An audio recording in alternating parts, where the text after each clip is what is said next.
And we are back. Again. Welcome to the Lume Plotters. Season 3?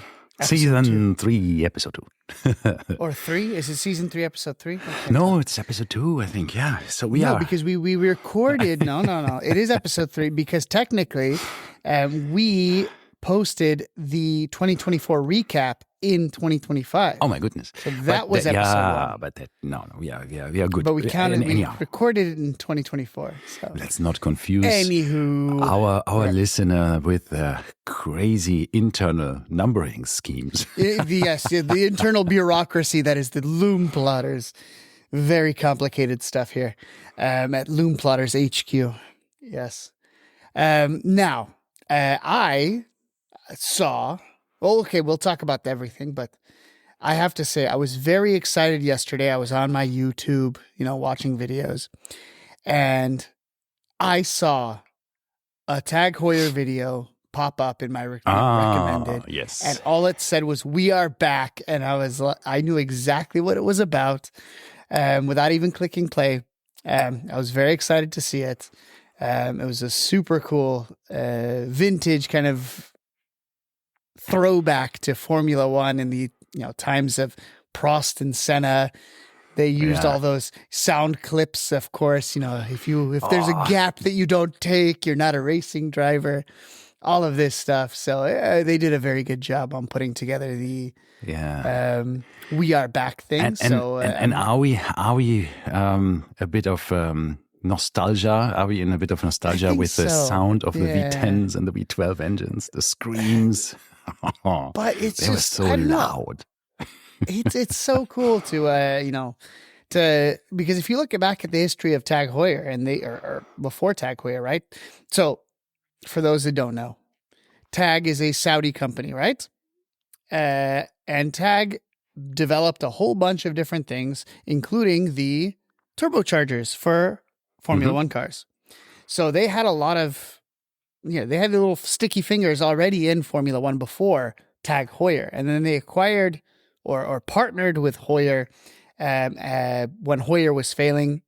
This was in 1985, I believe, somewhere around there.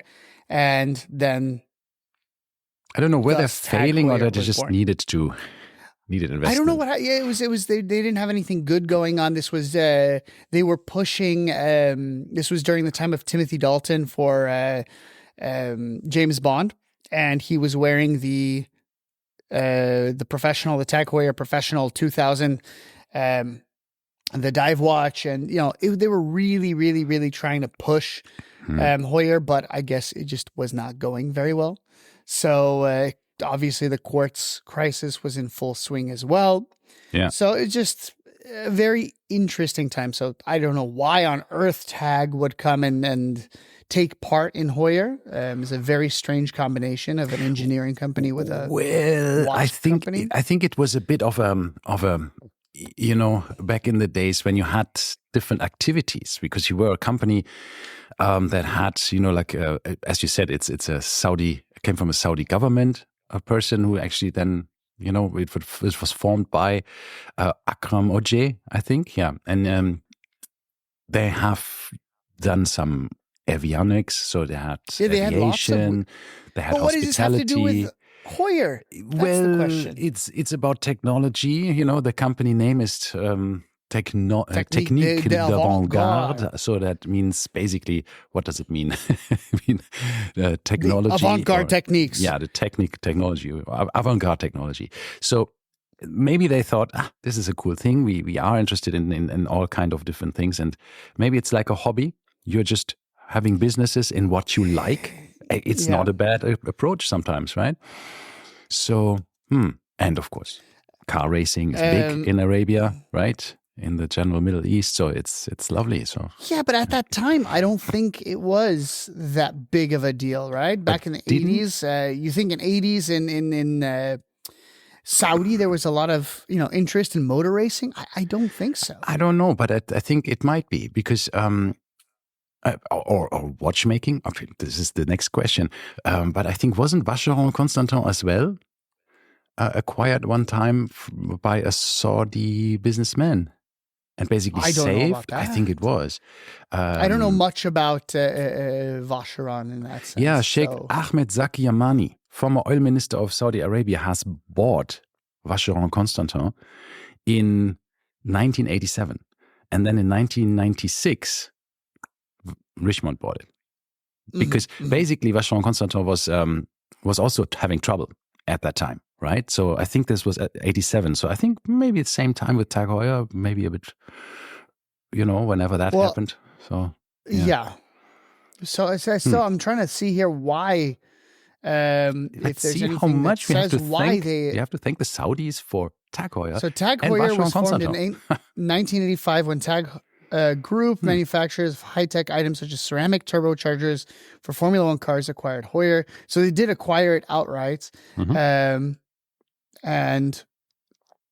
what the owner of Tag Heuer sold a significant. So did you know Ron Dennis was the one that had Heuer before this? He had a significant stake. I didn't know Ron that. Dennis was the McLaren team principal, right? Or the owner of McLaren? Right. So he apparently was the one that sold his stakes to Tag, and he had the majority stake in Heuer, and that's how Tag Heuer was born. Very interesting. Nonetheless, not much is said why, and why this was an interesting merger for them, but nonetheless, they apparently made a lot of cool stuff. Yeah, Tag had airports, airplane stuff, car stuff. And they still have this. The company still exists, Tag. Yes. So this is quite. But what are they making these days? The same. The same. They own an airport in the UK as well. Oh, really? Yeah. So, I don't know what that has to do with it. It says here that the company generates revenue through its various subsidiaries that offer products and services in the business aviation, motorsports, hospitality, consumer products, and real estate. There you go. So So Tag Farnborough Airport. Wow. In Farnborough. Yeah. In London, in southwest of London. Yeah, some small airport. But, this could be very similar to what we have, here, with the Abu Dhabi government, right? We have, what are they? Didn't they just rename it, by the way? What was the company that owned all of these things? We mean the public investment fund in Abu Dhabi? Yeah. What was it called? What was the Mubadala, right? Mubadala. Didn't they just rename it? Or something happened? I'm not so sure. Maybe they have. I thought something happened, but I might be wrong. But nonetheless, Mubadala does similar things, right? They have a whole bunch of weird investments, and this could be kind of the similar situation, right? Where they just found an opportunity to invest, in this case, in a watch company, and then they said, okay, sure. Yeah. Who knows? Because... Yeah, not much. When you look at all of these big public investment funds, I mean, I think the biggest is still Norway, I think, and then there's I think Saudi is on the 4th rank, and then there's Abu Dhabi on 2nd or 3rd. So it's interesting how this is managed. Yeah, I mean, you look at the Bahraini one, right? Bahrain was also they've now they're the sole owners of McLaren. The car company itself, that was recently, right? They took over McLaren. They've always been an investor in McLaren, but now they're entirely owning it. Also, the McLaren racing team, the Formula One team. So these, investment funds do find their ways into a lot of these different companies. Yeah, exactly. Yeah, Abu Dhabi is number 3 here. With assets under management, so it's sovereign wealth funds. So it's Norway first, then China, then Abu Dhabi, then Kuwait, and then on 5th is GIC. I think I don't know where they're from. It says Asia, and then the PIF, the Public Investment Fund for Saudi. Anyhow, that's that. GIC is Singapore. Makes sense. Yes. So now, all right, long story short, why are we talking about this? Well, of course, as of January 1st, it has now been announced that Tag Heuer will officially take the timekeeping duties for Formula One. Correct. And in their website that says, "We are back, official timekeeper of Formula One, period." Again, period, because this, of course, this is the second time. And I think this is something that they need to drive home, that we have done it before. We were the first, actually. I think they were the first timing sponsor in 1971, the first watch brand to sponsor a Formula One team at all in 1971. Yes. I remember the story for this. Remember, it I was don't know if you saw Ferrari. Wait, the story, this was, if you watch the Hunt versus Lauda or whatever, Yes. what was it? What was the movie called? Rush. Rush. Yeah, that was the one where we saw him, was it, I don't know, I think it was Lauda that was given a Tag Heuer watch. Or no, sorry, it was, what's his face? Who was his partner? The Italian guy? We mentioned this last time too. The one with the, I gotta. Exactly, that guy. In the meantime, what was his name? In the meantime, hold on, go on. In the meantime, I just think that a lot of people, because 14 years of Rolex, have brainwashed everybody to think that this is always how it used to be. But when I watched when I was really interested in Formula One during university, when we had our meetups on Sundays to watch the races, that was at the time, I think it was it was in the 90s. I don't even know who the watch sponsor was. Was it already Hublot? Was it if you don't remember it, then it was Longines? Hublot, yes. Nobody cared. Clay Regazzoni, that's who it was. So if I'm not mistaken, Clay Regazzoni was the one that originally was given no, he was Swiss, by the way. He was Swiss. Oh, right. He was not Italian. He was Swiss, which makes even more sense. You know, the northern part of Switzerland is very, it's a lot of, the southern part of Switzerland is very Italian. Italian speaking, yeah. So yeah, exactly. So he was given a Heuer watch, and then the story goes that he went to, he was wearing it, and then everyone wanted one, and then he hit up a deal with Jack Heuer and said essentially, all the drivers want Heuer watches. What do I get if I sell these Heuer watches to all the other drivers? And then they came up with some deal, and he essentially got some nice kickback, made some money, and all the drivers had Heuer stopwatches. Kind of cool story. But yes, it is. So basically, what happened is that, of course, we reported it here first. LVMH has signed this big deal with we Formula said this a One. long time ago. Yeah, exactly. And of course, this is one of the first things that come out of it. Well, no. This is the second. Moët Chandon. Moët was named Chandon. as the fun fact with Moët. Why is it pronounced Moët? And now, why is it not Moët? Moët. I always pronounce it wrong. Moët? You know, Exactly. until I learned it is correct. I don't know. Tell me. The guy, apparently Mr. Moët, is not French. He is Dutch. Moët. Why was it not called Moët then? I don't know. But the story goes, apparently he is not French. They moved to the Champagne region of France, and that's where they started with making champagne. But so the story goes, where is it? I'm trying to look. Claude Moët. Yeah, but he was French. Then what? I don't know. Then well, good story. Good story, Martin. Yeah. Okay. Wait. Hold on. He was maybe not. Maybe it doesn't matter. Hold on. There's a bit of noise. But what I also wanted to mention is that eventually, I mean, in the beginning, these watch partners like Longines and whatever Omega and all of these people, it's not just Formula One, just general in sports, had actually brought a lot to the table, because the whole timing gear and all of the setup they would do for the actual timekeeping, right? It was not just marketing, it was actually a job. Sometimes they were even paid to do it, because the racing organizers didn't know how to time everything properly and didn't have the equipment, the technology. But eventually, Formula One said, no, we have to insource that. And now, since, I don't know how many decades, but they're doing it themselves. So you're not really a timekeeping partner, and that's what they're saying. They're now, they said it a bit differently. It is still a timekeeping partner, but it's basically just the official watch company. I think Rolex had this. They never said that they're a timekeeping partner. They said we are the official watch of Formula One or something like that, watch brand. Or so now I have figured out this is ridiculous about this Moet name. Why it's Moet? Apparently, the family, the Moet Moet family, can trace its origins to a Dutch soldier named Leclerc. Ironic. Not Charles Leclerc, but who fought alongside Joan of Arc in the 100 Years' War. Wow. Fending off English attempts at preventing the crowning of Charles VII.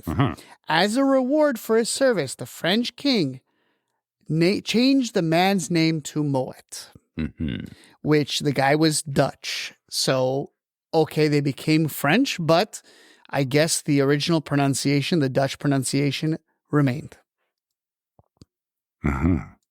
So I was somewhat right, but they were French.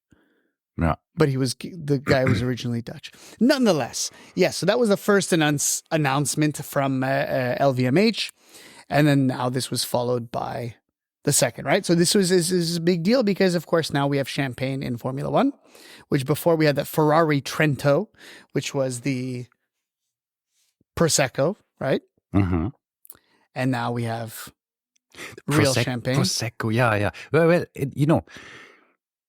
you can call it champagne, I think, in certain localities, but not officially as champagne. Otherwise, it's sparkling wine, right? Yes. Yeah. Yes, of course, because it has to be from the Champagne region of France to be champagne. At least in the EU. And the same thing goes with Prosecco. You cannot call anything Prosecco, right?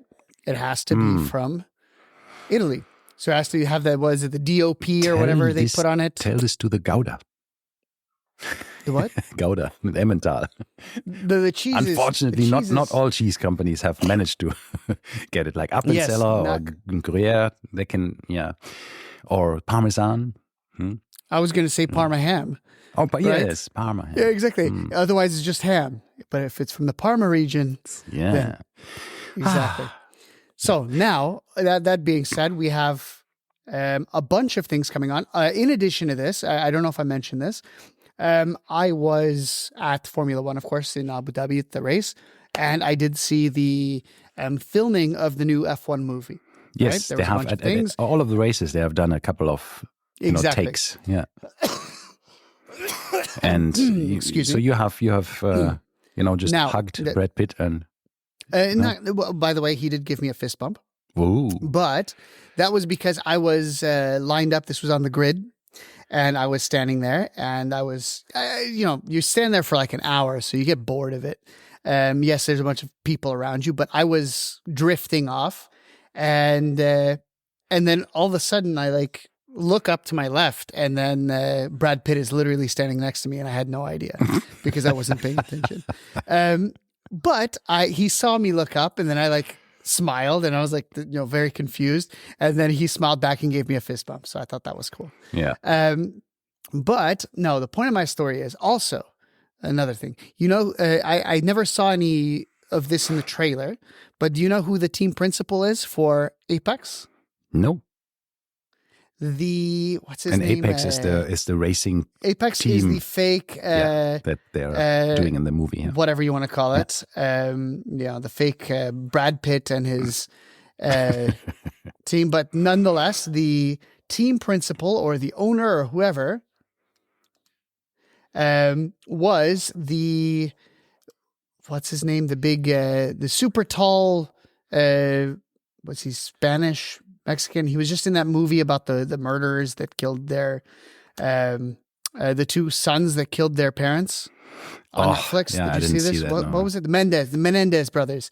Hold on, this is going to take me a second. Yeah, sure. Take your time. It's very important. Hold on, no, it was very interesting. Cast Menendez. No, Javier Bardem. Ah, so yeah. So he is the team principal of the Apex. Anyway, I saw I him didn't know he was so walking tall. down. Is he tall?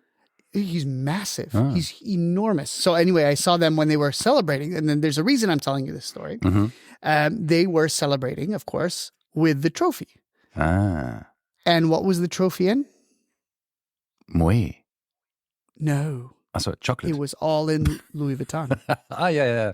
Oh, So it's all in already... a big Louis Vuitton case, which then means that next year, this is what all the trophies will be presented in, because this is supposed to be taking place. We have already seen that in Monaco, right?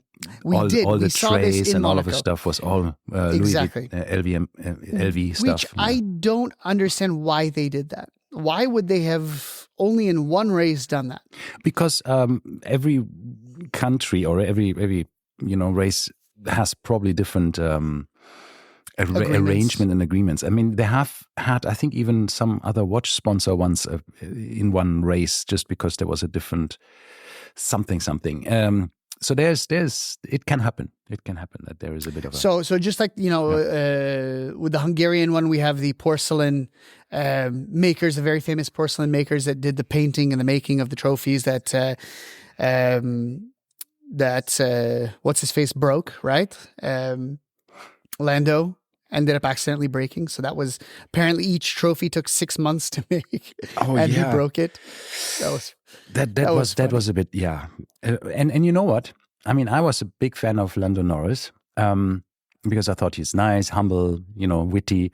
But then I also saw this different side of him in some of the reactions. When he broke it, he was very, instead of saying like, oops, or sorry, or whatever, he was very like, whatever. And I thought this is... Because I guess, once again, you don't know, right? Yeah, so nobody's going to stand there and tell you, it took 6 months. No, but still, you broke something. You just feel a bit bad. Yeah, I guess. Don't do but that. Anyhow. Yes. Okay. Nonetheless, okay. So we have Louis Vuitton, we have Moet, and we have Tag Heuer. Yeah. All under the LVMH umbrella coming into Formula One for 2025. So it's kind of an interesting, story. Yeah, I think actually if Tag Heuer plays it right, I mean, they could make an incredibly interesting watch movie out of it, right? Because when you look at a watch movie, a watch movie. Who's going to watch this? Us. Well, yeah, the people two of us. To the podcast. I don't think that's enough of a because movie of for all of these technical challenges that they had in the beginning, because there was so much cheating going on, because they had to track stopwatches, mechanical stopwatches to track the time, right? There was a bunch of people for every whatever car, racer, whatever, they had to just put this and write it down, each lap time and all of this stuff. And there was cheating going on because you could bribe somebody to just press the stopwatch a bit later. Press it a little bit earlier, later. All of this stuff, right? And so even in the 70s, there was no computer control yet, right? So it was crazy of how that actually evolved and then became so sophisticated as it is now. But no, it's true. But the other thing I do want to mention is that how ingrained F1 is into Tag Heuer, even without it being a title sponsor of Formula One. If you think about it, of course, they do have a line of watches called Formula One. That's number one. Yeah. Then they have a line of watches called Monaco. Then they have a line of watches called Monza. Then they have a line of watches called Silverstone. That is a lot of racing heritage in one brand. So I think it is very appropriate that they are the title sponsors. And we were, of course, last year when we mentioned this for the first time, we didn't know if this is who they're going to choose, right? We knew it was going to be LVMH. We just didn't know which company. It could have been Zenith. It could have been, Bulgari. It could have been any number of their companies. Yeah, exactly. So I'm glad they chose the right one, because otherwise they could have screwed it up again, just like they did with Hublot. Yeah. Which no one remembers. Yeah. But I just wanted to go back to the history there when they had how Heuer actually also came in, when Il Commendatore from Ferrari basically approached Heuer, to say, I don't trust the French timekeepers. Who does? Who does? I mean, alors, vite. So he said, I want Hoyer to double check and, just be our own internal timekeeper so we can actually make sure that everything was well. And then Hoyer said in exchange, hey, we can then, have expose our brand logo on your cars. That was how they became the first actually watch company to sponsor something. Yeah. Makes sense. Yeah. Makes sense. And they would actually get 25,000 Swiss francs each driver of Ferrari if they would cover the logo of Tag Heuer or Heuer on the overalls and on the car. Imagine that. Interesting. And then it is. In 1974, they actually became the first official timekeeper in Formula One with the automatic car identification timing system, ACIT, ACIT. This is still being used today in principle. So that you have a tiny transponder in the car that can be identified and checked and timed to 1/100th of a second. And in 1974, that was pretty cool. So it was used in the 1970s, and then they sold that technology to Longines, which together with Olivetti, I mean, you remember Olivetti, the Italian computer company? No, sounds familiar. It is, I'm old, so I remember them. So they were then the official timekeeper through the 1980s and all of this stuff. But it's just incredible if you see these images from these old timekeeping machines and their printouts on these little paper things, because they had to, it wasn't computer connected or internet or whatever networks. They had to print them out every lap and then to make sure that this is unfalsifiable, right? All of this stuff. It was crazy. And then eventually AMB took over as the timing partner, and they provide the timing equipment for the Formula One for the last, 40 years, 50 years. And even they have been under different names as timing partners, Tag Heuer, Siemens even, LG, Hublot, and Rolex. Think about that. But they have all used the MyLabs technology and equipment, which is from the Dutch company called AMB. So basically, the timekeeper is not actually the timekeeper. It is internal. It's F1 owns, I think, the company nowadays, or still uses the same company. I'm not 100% sure, but they're not actually doing the timing like in other sports they actually do, like Omega does for the Olympics, right? They actually provide all the technology to time all the events, which is an incredible amount of work if you think about it, right? To make sure that all of this stuff is being timed, that everything is correct in all of these different events. And man, it's amazing of how much effort that takes. Now it's just money to become the official timekeeper. You don't have to actually worry about the technology anymore. No, that's not true. I mean, if we look at Rolex didn't Olympics. Time anything. No, I mean, just Olympics, yes, but for F1. Yeah, for F1 they didn't have anything. Money. But if you look at the Olympics and how much stuff Omega has to do, it's just insane. For the start-stop guns and the what's it called, the photo finishes, they have to have for swimming the pads and all of the stuff. So much stuff. Yeah, and just but in Formula One they don't. If you think about just the development of a touchpad that doesn't go off for water pressure, but with the touch of a hand. Yes, and all of this stuff. But not only that, in swimming. I used to be a swimmer. That was my sport back in the day. And there are regulations for, depending on what stroke you're doing, how many hands you have to hit the board with, right? Right. So, for instance, if you're coming into, let's say, breaststroke, you have to finish with 2 hands simultaneously on the wall. Mm-hmm. If you do 1, doesn't count. So, it's stuff like that where it needs to understand that, okay, this is a disqualification. This is not a disqualification, so forth and so forth. It also needs to calculate those things. So but yes, my on dad, top of this, as you said, the water is pushing, and it not counting that as a hand pressure, right? Yeah, my dad was a stadium speaker in 1972 in the Olympics in Munich for swimming. Really? That's cool. And he became the president of the Swimming Association in Germany. Yeah. Interesting. That's very yeah. neat. Yeah. So, Very neat. I know it. but I never became a swimmer myself. Olympiastadion, Olympiastadion. Yeah. Yes, I've been there. It's very So it's nice. funny because I think 2 years ago I saw a clip of somebody starting at the 72 Olympics, and I heard my dad's voice, and I was like, "What?" That's cool. That's That really is cool, very yeah. cool. Yeah. Funny. All right. So we have discussed ad nauseum Formula One.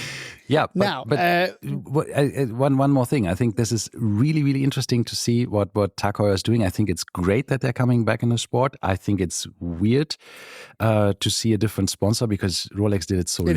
It is, yeah. But again, there are. It's so fine. I've so many sold others. most of my Rolexes now, so I'm okay with it. I'll buy some Tag Heuers. I wouldn't mind. I wouldn't mind. I need a Tag Heuer. I've been wanting one, but the problem is my favorite Tag Heuer of all time is not the Hodinkee one, but the Revolution limited edition Skipper. So if you go back, I can send you a picture. Essentially, Heuer, Hodinkee and Heuer came out with the Skipper. And at the very exact same time, which is so strange, Revolution came out with a watch that looked exactly or very, very similar to it. Let me see if I can just drag and drop. I'm a big fan, and I think I might go for a Monaco eventually because I would love a Monaco, but it's too big for me. Yeah, wait, that's what I'm saying. I have actually spoken to Carole Forestier-Kasapi on the Tag Heuer event in the Mandarin Oriental in Jumeirah Beach, right, in Dubai. So we had an hour with her, and she talked about a lot of things with us. It was an amazing event. Thanks, Fatma, for the invitation there, by the way. It was really, really nice. And we saw, she basically said a couple of things. So we said, look, she basically said how great the Monaco is as a watch because of first square watch, first this, first that. And we said, yeah, great, but even with a big wrist like mine, it's a bit too big, right? And he said, yeah, don't worry. Don't worry. so she couldn't. She couldn't a smaller confirm Monaco? I don't officially, know. but I don't know if I would. I think there will be definitely a slimmer one, and I guess also a smaller one. I also don't want date windows on everything. Yeah, who knows? Who knows? Everything with windows. There will be, because of the Formula One partnership, and she mentioned that as well. The focus will be, of course, a bit more on chronographs, because she said, look, while we do have diving watches like the Aqua Racer and all of the stuff, that's not really what Tag Heuer is most known for. No, they're about chronographs, right? Of course. Yeah, they're even though the Aqua Racers sell extremely well, but it's not the first thought that you have with the Tag Heuer, right? So I think no, it's like Zenith. When you see Zenith, you don't think Defy, right? You think, of course, El Primero. Yeah, you think, of course, Pilot. Oh yeah, definitely that Pilot. I don't even get me started on the Pilot. It's the ugliest watch ever made. One of them. But okay, yeah. All right. So yes, I know. Yeah. So let's raise a glass of Moet and Chandon. Moet. And then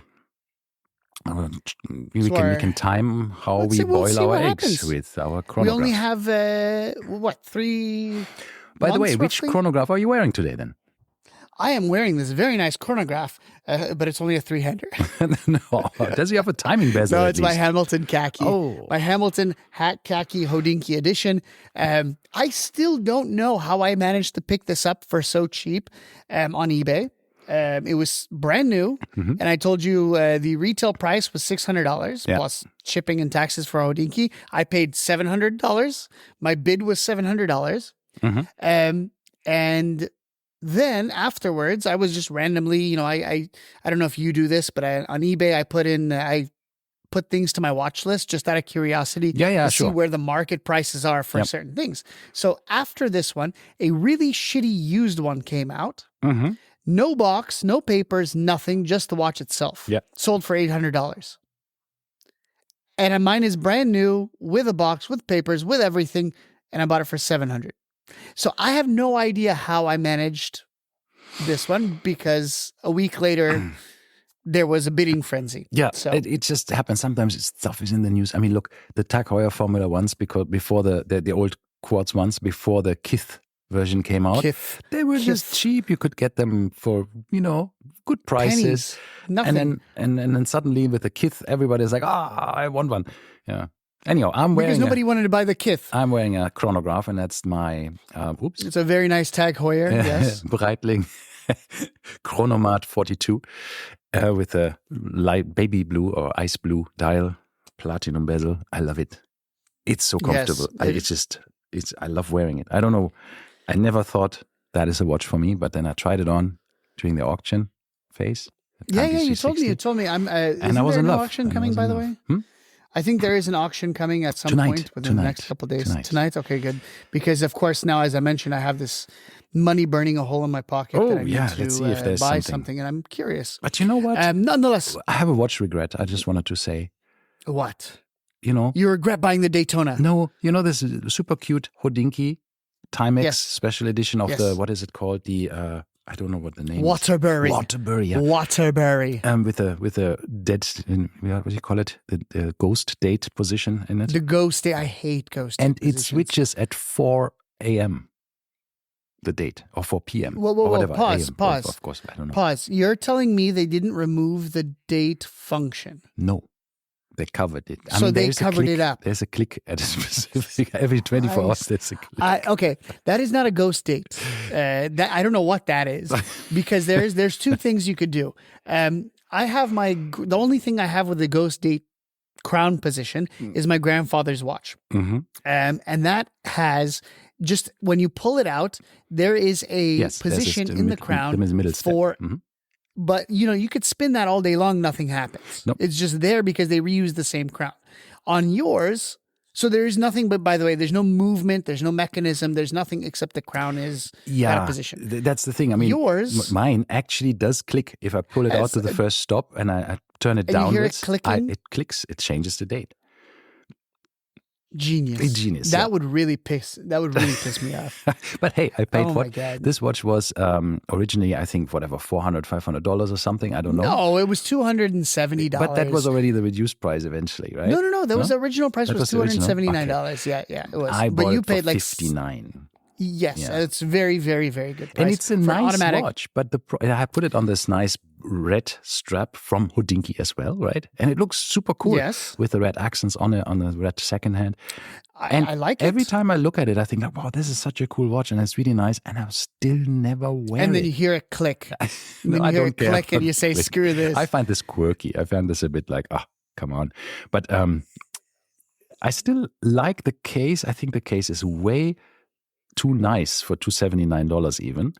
If you look at all of the details on it, it's really well made, and it's just surprising. I've been thinking about buying the Timex Marlin, which is the 34mm hand wound little dress watch that they made, and it's on Amazon for like 700 dirhams, and I'm still like 700 dirhams is too much, right? But nonetheless, I did see into the back of it on one of these videos. I think it was Just One More Watch on YouTube. And he took it apart, and the entire case back, the movement is maybe 20 millimeters. It's some Chinese seagull movement.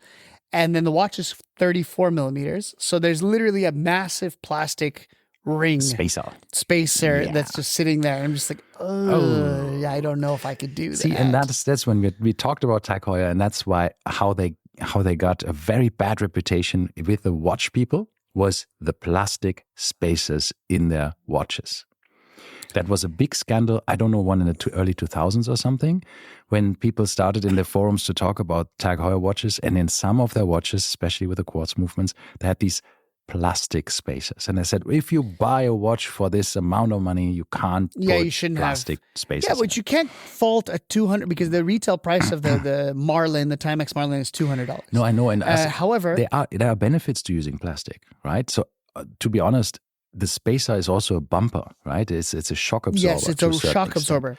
So it's not. If it's metal, it's not going to. Exactly. Yeah. So who knows? Yeah, but it's still, somebody is making aftermarket metal spacers for that watch just so that they're essentially just milling a piece out, so that people aren't pissed off. But once again, why would you? As you said, it's still functional, right? It can be. Yeah, totally. So. Now, we've done our wristwatch check. We talked about Formula One. Okay, one more thing that we need to talk about is last episode we talked in great detail about world timers, and we were talking about the different types of world timers, and we made a few mistakes. Yeah. Firstly, I mentioned that the Karl F. Bucherer had a 24-hour scale, dial, whatever you want to call it. No, it does not. There is a 24-hour printed numbers around on the dial, yeah. And we made the same mistake with the Rado that you mentioned. We right? don't learn. We also said we don't learn. We mentioned that it's also 24-hour, scale or 24-hour hands, but it's also not. So both of these watches have the exact same functionality. Yeah. And now we've done some digging and we figured it out. Essentially, what happens is in both of them, you could change. You have a regular 12-hour time, and then you have a bezel that rotates. The bezel has all of these cities written on it. And yes, there's a 24-hour inscription on the outside of the track, where the minute track would be. So what you would do in this case, let's say it's right now, it's 10 o'clock in the morning. So it's 10 o'clock. So at 10 o'clock would be at the 10 o'clock position on your dial.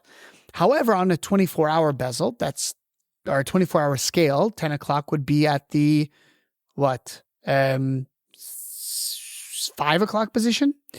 Am I right? 5 o'clock? I think so.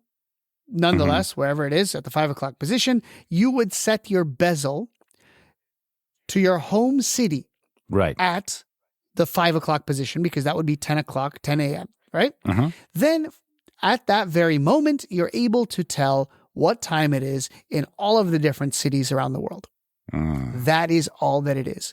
It is at one moment in time, you can tell what time it is in other places. So it spares you the calculation. That's exactly. what it does. Yeah, that's it. You still have to kind of calculate a little bit, right? Because you still have to, okay, if it's 10 a.m., then if it's 2 p.m., it's 14. You do that calculation, which is not very difficult. You have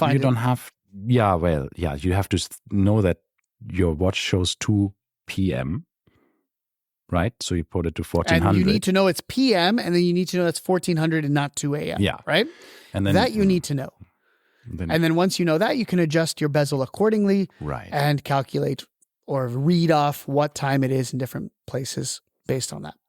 So both of these are not technically considered world timers. They kind of are, but they're kind of not, but it's still cool. And I really do like the Rado. The Rado I've been looking at. I actually called Rivoli and asked them if they could get me one here in Elaine so I could look at it, because it's a 37 millimeter little dive watch, essentially, nice size, with a gradient dial, gray gradient dial. It looks cool. And they just literally all they did was they changed the bezel from a dive bezel to this world time bezel. And I think it's a very, very neat little trick. Yeah. And it's a lovely watch. You cannot fault it. It is. Yeah. So that, and I think retail is 9,500 dirhams, and they said, we give you 15% discount. So however, I was told, by the way, by my Rivoli contact, that there's a meeting on the books about, and apparently the entire line, the title for the meeting was discounts. That is the topic of this meeting that's coming up. And my friend is saying that he believes there will be a big crackdown on discounts. And he said specifically, his exact quote was, let me read it to you. So I'm not. You think it's a crackdown, or it's actually, because I heard from others that discounts are this could be the last month for us to offer discounts on Swiss watches. Okay. So that's roughly what. So for Swiss watches, I'm assuming he's meaning the Swatch Group watches. Yep. I think which is very funny because notice that Omega and the higher end Swatch Group brands all have discounts, but Swatch, you never get a discount on. Right? You never walk into a Swatch boutique and say, where's my 15%? No, true. And even if you ask, they never give you one. I have asked, and they have no discounts, which is so strange that they would give you a discount on a higher end piece, but not on a lower end piece. That is true. Nonetheless, let's see what happens. Will they have no more discounts? I mean, I would be super surprised if they don't give discounts anymore, because that, I mean, Rivoli, of course, as being majority owned by the Swatch Group, was always a bit of a mystery to me of how they actually offered such deep discounts sometimes, even, right? Yeah. Especially during certain shopping festivals and Ramadan. And well, right now, apparently, Eid Dubai al-Fitr. Shopping Festival discount is 15%. Yeah. See, which is still not very much compared to what, they used to have 30%. Yeah, I got some, my Blancpain, I got for 35% off. I regret to this day, I walked in, they used to have the Rivoli outlets. I don't know if they still, I think they still have them, right? Them in the outlet in malls, the outlet mall. Yeah, and they had a Ploprof for 60% off. And I didn't buy it. Obviously, I was like, I don't know what to do with this. But in retrospect, for 60% off a brand new Ploprof, that's cool. This is a cool watch. I mean, it was titanium with the gray dial. It is so weird. With the shark bracelet. But apparently it wears quite well. It does. It has no lugs. Yeah. It has to. Yeah, it's so weird. But isn't it like 50 freaking millimeters? I don't know how big it is, but it's ridiculous. With the bracelet is called the shark proof bracelet, just in case. Yeah. Just in case the shark happens to bite you right on the wrist, there. Yeah. not anywhere else. Yeah. You'll be fine. Yeah. It's very important that I need also shark proof. Yes. Must be. Now, okay, so we've discussed, we've made our amends for our mistaken world timer things that we said. Now, another watch, I woke up this morning, another watch was released, and I saw it, and this is really funny because we talked about this specifically during Dubai Watch Week. If you, ladies and gentlemen, have heard our interview with Rolf Studer, who is the CEO of Oris. Okay. We mentioned specifically, or Ralph mentioned, you said, you released the Kermit. So will there be a Miss Piggy coming soon? Naturally. And that's literally what you said. Yeah. And sure enough, today, the Miss Piggy was released by Oris in a new case size, 34 mm. For the Pro Pilot X. It looks just like the big Pro Pilot X, the 38 mm, but this is, I guess, supposed to be a lady's size. It has a pink dial, a diamond, a big old fat diamond looking, I don't know if it's a real diamond or not, at 12 o'clock. And on the back side, it is a small little, tiny little window. And you could see Miss Piggy through this tiny little window, which is technically on the rotor. Yeah, it's on the rotor. So what I don't understand is really, so do you have to align the rotor somewhat that you can see her? I'm guessing it's going to be at the because I didn't see a bottom video, position, right? The pictures of it. So that's a bit but of a weird if you look at it, it's going to be at the bottom position, right? So whenever you're holding it upright, it would be when you see Miss Piggy. Yeah, that makes sense. Yeah. But two things here. One, it's in stainless steel, which is new for the Pro Pilot X range. Because up until now, it's only been titanium. But I think that was one of the holdbacks for the Kermit version, because the titanium made it very expensive, right? It was not a cheap watch. It's always been an expensive watch. But on the secondhand market, you can get them for fairly cheap. I still like it. Which I think is a super cool. I don't know I about like the green, if I can wear it, if it looks nice on my wrist. But I think it's a cute watch. I like the laser one better, the one that they released last year. Right, that's also very cool. Yeah, that one is a super cool one. Supposedly, these blue laser things. So here's my question. Nonetheless, back to Miss Piggy. Now, Rolf, if he's listening, I mean, we need Stettler and Waldorf. And that'll be you and me. Yes. Absolutely. Exactly. I don't know where we would put them on the dial, but that would be really funny. Yes. I would totally. I think that totally you could have some cool, funky ideas of where to put them, and they maybe just bickering with each other. They need to be like looking. Yeah, exactly. They need to be opposing each other. And I was thinking like maybe you have Oris written at the top, and then two guys on either side, or something like this. And they're making some nasty, gnarly comments. Exactly. Then we need Gonzo. We need Beaker. You know Beaker, the assistant of Professor Honeydew, who always exploded. Yeah. No. Oh, okay. Then we need Fuzzy Bear. We need who else? We need Animal, the drummer. There's the crazy drummer, Animal. That would be cool. That would be a cool watch because his color scheme is also orange and red and all of his stuff. So that would be a nice watch.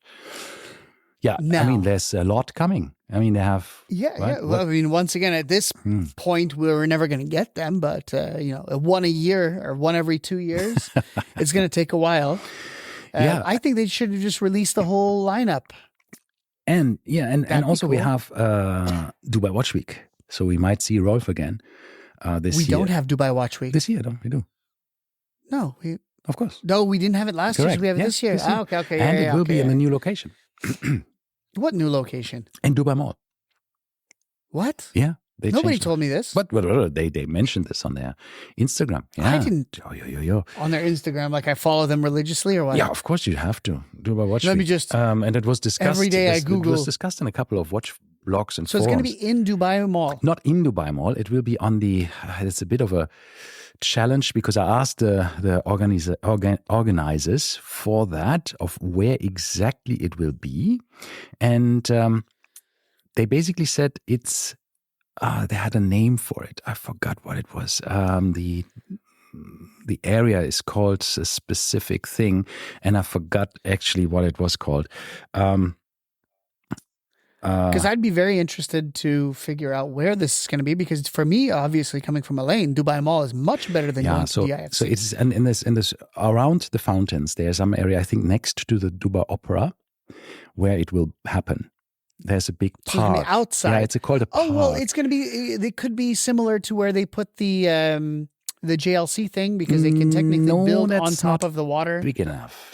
The JLC thing was great. No, they could do a bunch of those things. Yeah, but then there's the fountains. You can't do that because they will get all wet. So no, because they turn off the fountains. Yeah, but you can't turn off the fountains for Dubai Watch Week. That's such a big attraction. It's always turned off. Every time I've been, it's always been turned off. No, it has timings. Literally, yeah. No, for me, yeah, of course it has timings. But the problem is, every time I've been, in my life. I have seen the fountains maybe twice. Oh, really? I've seen it so many times. Every single time they're like, sorry, closed for maintenance. No, I've never seen every single time. Dubai, the Dubai Eye is reopening. Ta-da-da-da-da. Isn't that nice? Which begs the question, why did it close to begin with? Maintenance. I heard so many things about this. The rumors, we should not indulge in these rumors. No, we should not indulge in the rumors at all. The good thing is however, it will open. I heard that stores were shaking around it. Maybe there was some... when the thing was operating. Who knows? But it's good. It's going to be reopening. It proves all the doubters wrong. Dubai has managed. The doubters? It was closed for how many years? Yeah. The doubters are right. No, it's real reopen. I said it will never reopen. Did we see any construction around it, by the way? Was there any construction? Was there any work being done? I don't know. I don't drive there very often. Yeah, I don't either. So this is, I don't know physically, but if it was closed and there was truly structurally some problems, then they would have had to fix it. See, there's always a challenge with building the biggest of anything. Of course, it has never been done before because it is the biggest, right? So obviously it needs...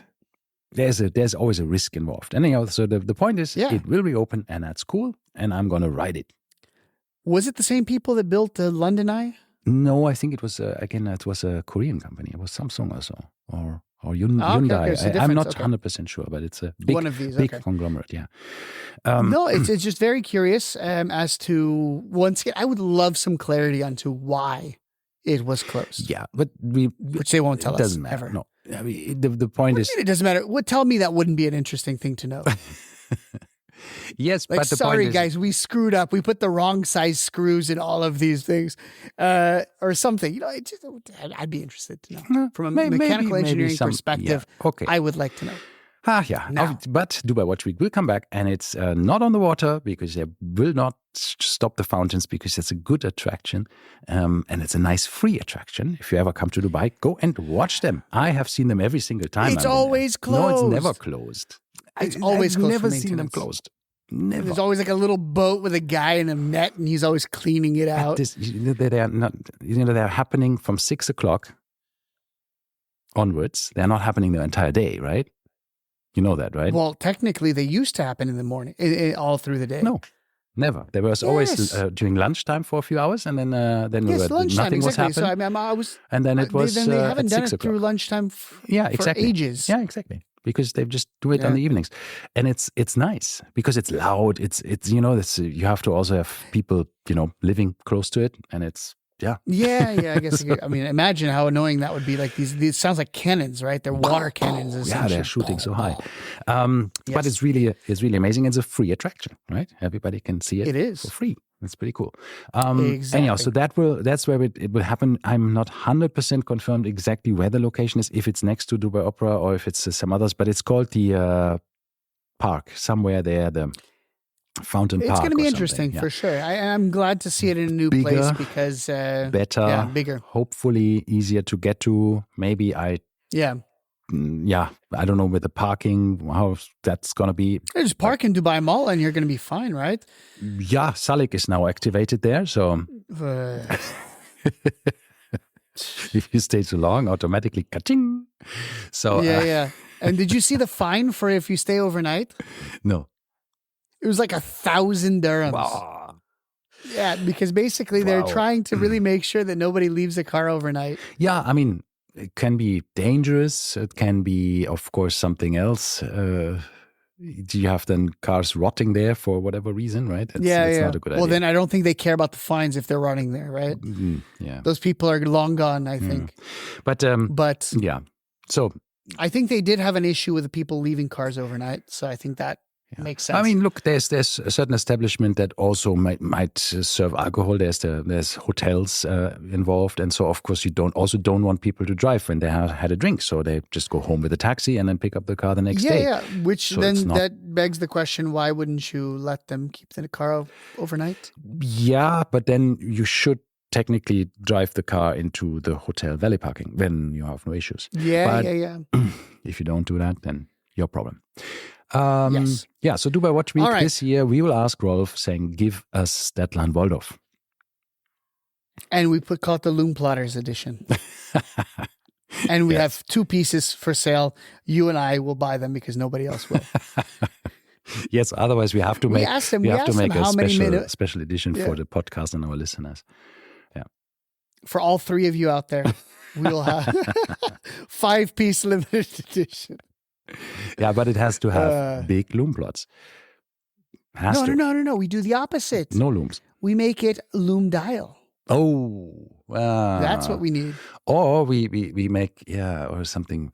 Maybe we have to talk to the NATO looms, the NATO Black Badger. Remember this from Arconaut watches, because he's doing this absolute crazy loom stuff for many brands, even for big brands like AP. I want a strap, a NATO strap that's fully loomed. Imagine that thing glowing. Yeah, I have this on my Night Safari Casio Pro Track. Oh, not. But from the underside. So that means when you wear it, it glows onto your skin in blue. It's super cool. But then it has to be, of course, fully charged up, right? So, which basically never happens because the sun usually sets gradually. So by the time the sun sets, it's not glowing like matte. What can you do? Anyhow, so Dubai Watch Week in November, we will see Rolf. That'll be fun. That'll be fun. Hopefully. Can check with him. Did they announce date or no? Not yet. No, not yet. Not yet. 2025. Ooh. Yeah. All right. The other thing that we wanted to talk about, 2 more things. One, you wanted to talk about the new Longines. Yes. I mean, there is one Longines. We have discussed before that in general, Longines is on the roll, right? They have really cool releases in the last couple of years that are fantastic. True GMT watches, excellent dive watches. They have really done a great job of releasing some cool watches that really get a lot of respect from watch collectors because they're so cool. And they're competing with some of the Tudors in quality and in appearance. Really lovely stuff. So the Ultrachron was always a watch that I really liked. I tried it on a few times. I always thought, it's really good. It's really good. I never pulled the trigger on it because it's a high beat. It's a big watch, it's a high beat right? movement. Yeah, Isn't it's 14 millimeters tall. It has a cushion case and it's 43 millimeters in diameter. But because of the cushion case, it does wear smaller, right? I mean, I could wear my Panerai 45 millimeters. thanks to the cushion case and the wire lugs, it didn't look that big. And this is equally, it looked really nice. And it came with 2 straps in the box, right? You have this kind of Milanese strap and then the other one. And it looks really nice. But I never pulled the trigger. And now they have re-released it in carbon. In carbon. And man, does Is it also that. Same size, 43 mm? Also 43 mm. They have put a sailcloth strap on it. And who doesn't love a sailcloth strap? Absolutely. And it's really nice. And what I mean, can't believe really is they have managed to get the weight of the entire watch, including the strap, to 80 grams. And how much is the steel? 172. I don't know.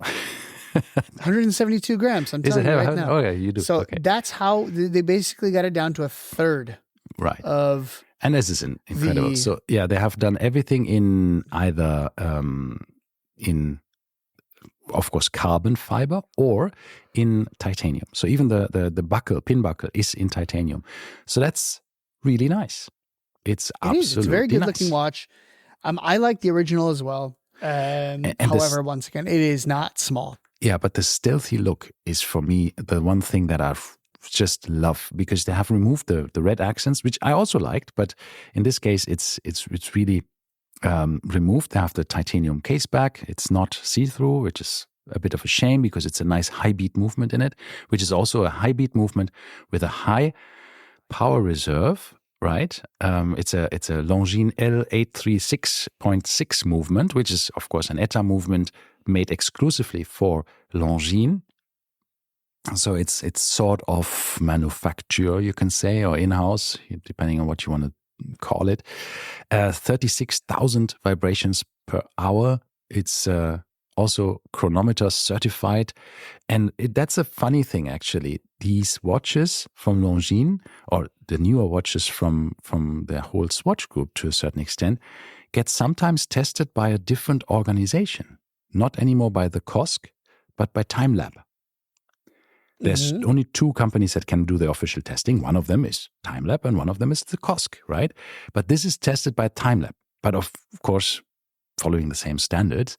And yeah, it's really lovely. And I love this whole monochromatic look. I think it has the same cool appearance as the monochrome, the Tudor Blackback monochrome to a certain extent, because of the monochrome think it's cooler look. because it's all black, right? So this is more along the lines of the carbon FXDs, right? Yeah. This is what this reminds me of a little bit. It is really nice. But the only thing that they haven't done is, or what they have only downgrade, so to say, is that the bezel is not anymore turnable. It's a fixed bezel. I guess that's... Is it? It is, yeah. Yeah, the bezel is not fixed. They couldn't, you're telling me they couldn't figure out a way to rotate the bezel? I think, I don't know if, of course they could have, but I guess it was easier with a carbon case and the weight. If you want to, emphasize the weight aspect of it. Anyhow, now you have a 60-second or 60-minute bezel on it that has no other function than showing 60, 10, 20, 30, 40, 50. So, and you can't turn it. Yeah, that's the only downside. But other than that, 300-meter water resistance and all of the goodies that you have, it's beautiful. But the price is also beautiful, $4,900 US dollars. So yeah, but the problem is with that non-rotating bezel, it's out. I didn't know about this. But it doesn't have a date. I know, but why would you have a 60-minute bezel with no ability to rotate? What the hell am I going to do with that? There's No, not cool. Not cool. So even non-rotating compass bezels in some watches. It's crazy stuff happening sometimes. No, that's stupid. Yeah, I know. Get rid of the bezel then. That's all I have to say. Get rid of the bezel. Yeah, but then because the there's no point of having it. No, you just don't put anything on it. Right? You can literally have it blank and looks the same. But don't try to make it look like a rotating bezel. That'd be such a bummer. Somebody will hack it and figure out a way to make it rotate. But you can pop it off and pop it back on. Now, exactly. Just do that. Just carry a pocket knife with you. Exactly. Okay. Now, the last thing we're going to talk about today is Omega, and apparently actually, not another. The first release of 2025. It took them 6-7 days to tease it so far. Yeah. Apparently, we have a new Speedmaster coming. And from what we saw, the detail shot, I don't know if you saw that. Yeah, I saw. It looks like the mission. Meteorite dial. Yeah, but it looks like the mission to moon phase. Like the moon swatch. Yes. So now, if you look at that, if you remember, there used to be, with the old 1861 movement, they used to have a 4-register chronograph, with 1 register being the moon phase. So they could be doing something similar to that. I am it's 100% sure that this will be a meteorite dial. The full dial is meteorite with blue subdials. Right. So what else we know, we have no idea, but that's kind of all it says is #Speedmaster. I think it will be a dark side of the moon, because you can also see that the moon phase is dark. Yes. I do think it will be a dark side of the moon-ish, maybe, because of the meteorite, the dark meteorite, and the dark. I think the moon looks a bit darkened on the screenshot that we saw. So that would be pretty cool. It will be coming at the 14th. Exactly. So I think meteorite, I'm a big fan of meteorite. I've said this so many times that I think it's absolutely super phenomenal to have something that is older than the planet we are on your wrist, that traveled for gazillions of light years through space and time and the void of the galaxies, and just ended up here. And you can carry a piece of it on your wrist. Amazing. It would be super cool. Anyhow, but it will probably be very expensive, looking at the last few Omega releases. And I just feel, general discussion before we wrap this up, because we are an hour in. Do you think Omega has actually done a good job or a bad job with their constant releases? Because they have... Bad job. You think it's too much? It's way too much, and I don't care anymore. Frankly, you told me, you sent me this message today, and you said, "Oh, did you see the new Speedmaster?" I'm like, there was a new Speedmaster What released? again? Like, I totally missed it. And then you're like, no, just a teaser. And as soon as I heard that, I'm like, I don't care. Yeah. It's literally one thing after another, with stupid Daniel Craig with his stupid, wrist watches always, in advance. And the first time it was cool. Second time it was okay. Then third, fourth, fifth, sixth, seventh time he did it, everyone's just like, okay, this is stupid now. They have no idea. They have no new ways of making releases, right? The thing is the thing is for me, it's always with these Instagram posts, like, oh, once again, do you honestly believe that I'm following Omega on Instagram? Well, I do.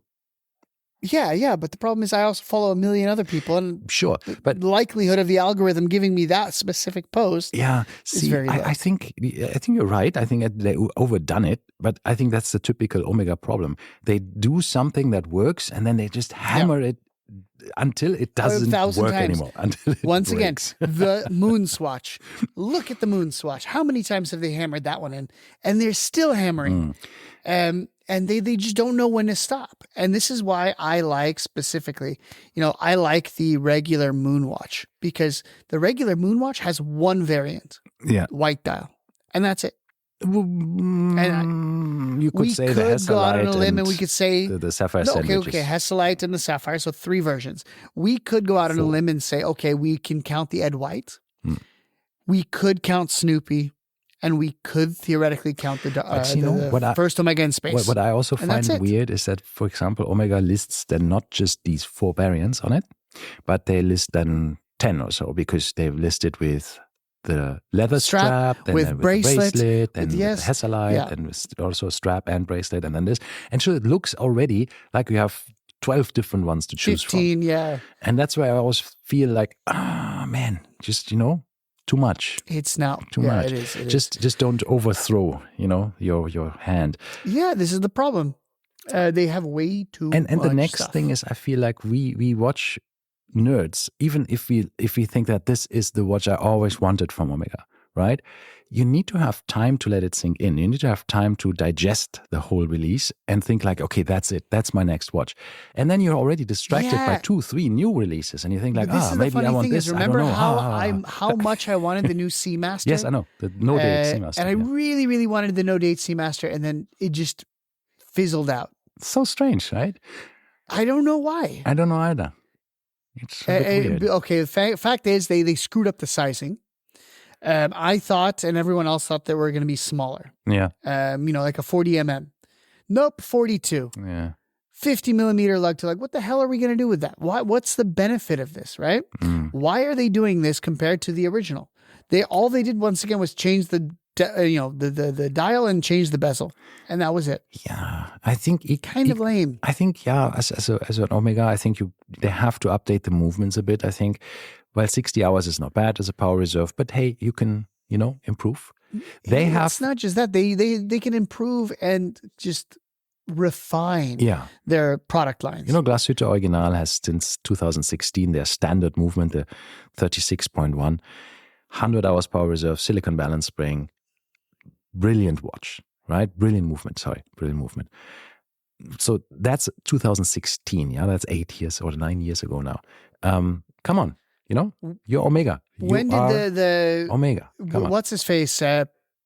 Panerai has their 8-day. Yeah, good. I don't know when that came out. Yeah, that's already on the market for donkeys of years with the pocket watch movement. Oris has had their 10-day movement for absolutely. Chopard has their I don't LUC know how long. Since I think also in the 90s or whatever, or is it 2000s when they had the LUC with the 4 barrels, 4 hairsprings, and 4 barrels. That's also in 8 to 9 days manual wind.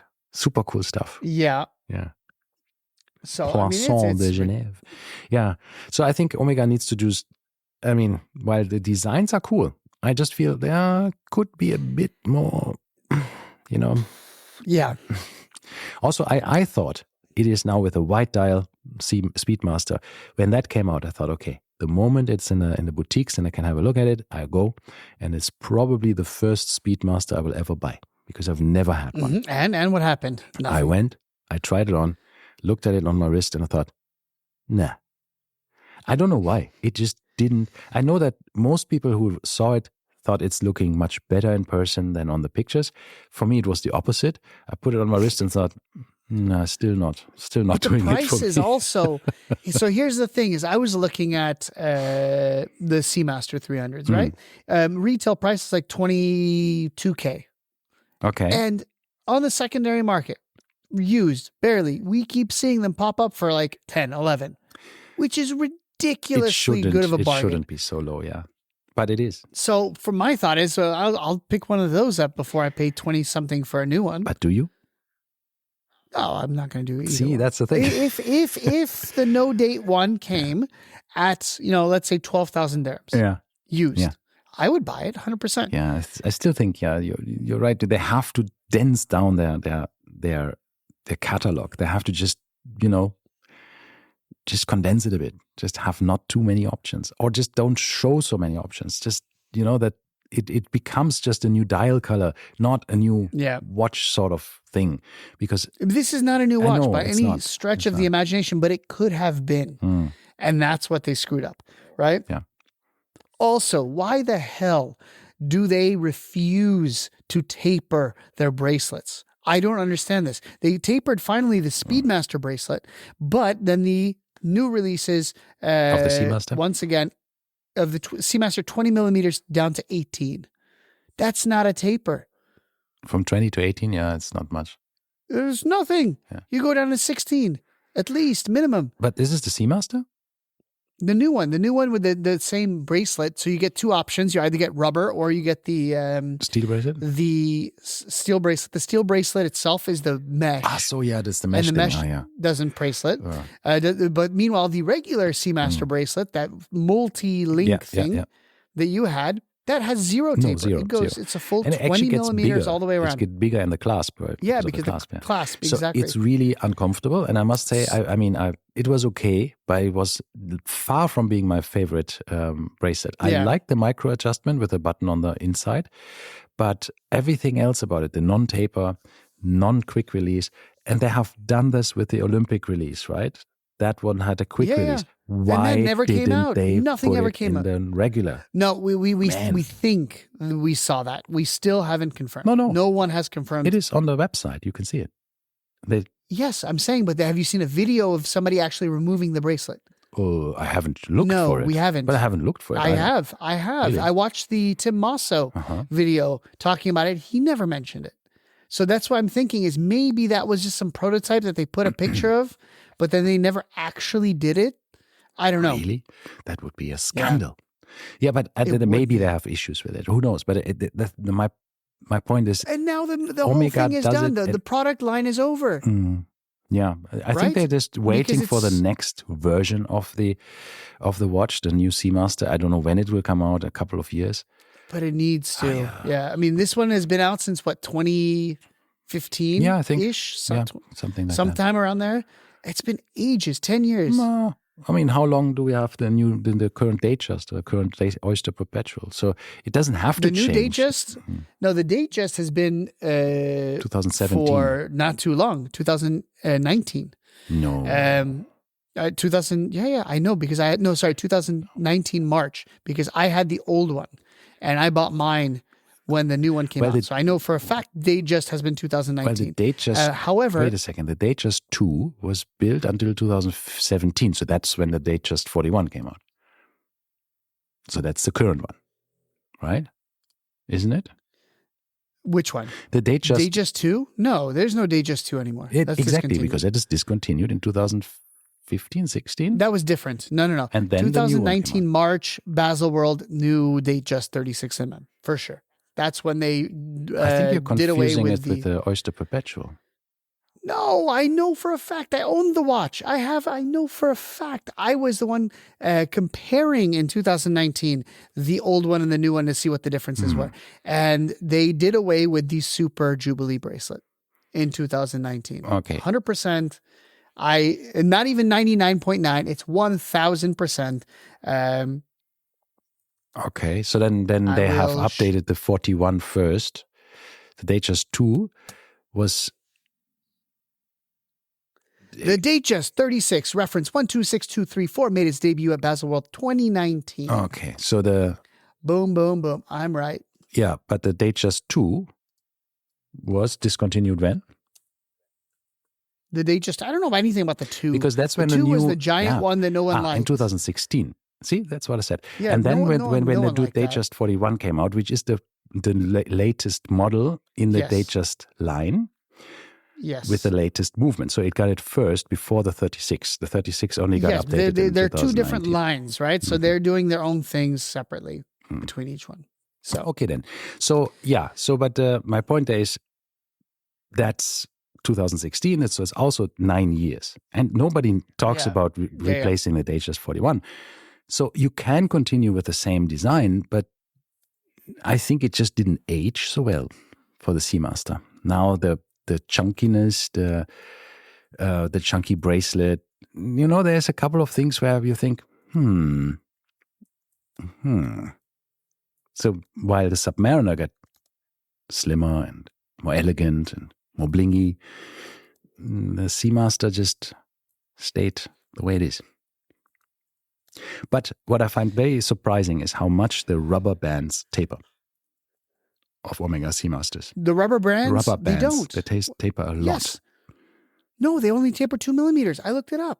And that's another thing I'm pissed off about. So I felt on my watch that I did too. Tapered a lot. I did too. And then I looked it up again. Really? And according to their website, once again, according to the Omega website, you have both a buckle width and a bracelet width listed there. And they say buckle width 18, which then means it's a 2mm taper. If you look at this Speedy, that one for the rubber one, the gold one, that one, it says buckle width is 16.